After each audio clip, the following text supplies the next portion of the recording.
me because you look so fine that I really want to make you mine.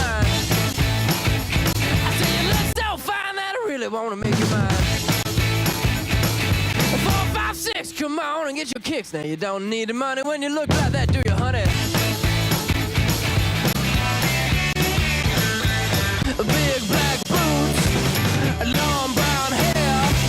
She's so sweet with her get back stare. Well, I could see you home with me, but you were with another man. Yeah, I know we ain't got much to say before I let you get away. Yeah.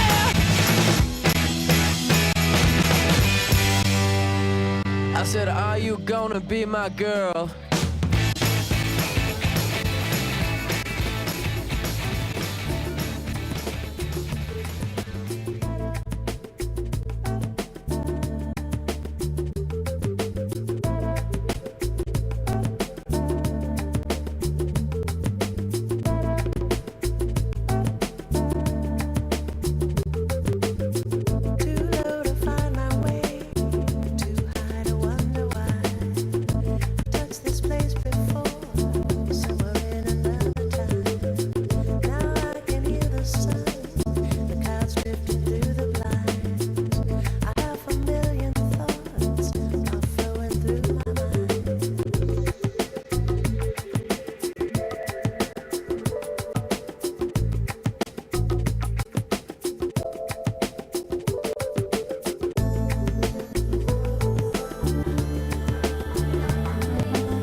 Okay, all right. It's, as I was saying, you know, I love to see the women in my building, because for me a building is like clothing, but they add something. They're like the jewelry.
just started dancing with Padma recently, and it's been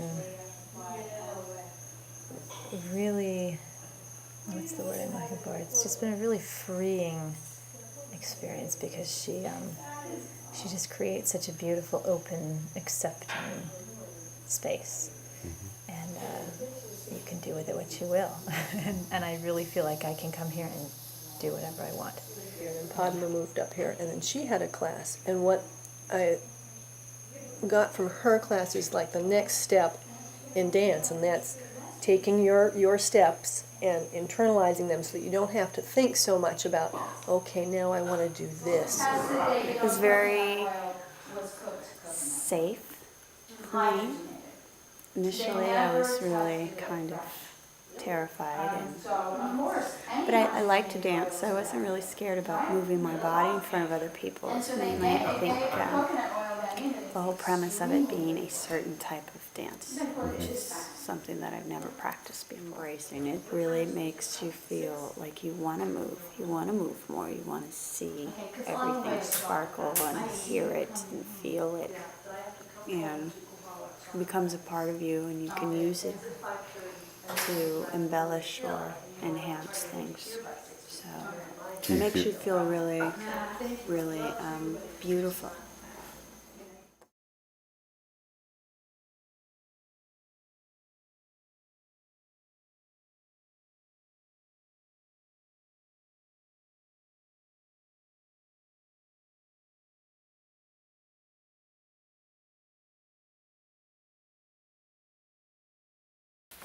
Okay. Well, I built 3 houses for myself from scratch. The first 2 had a lot to do with the bank's approval and what would be resale. This one had nobody, no banker, nobody. I just built it.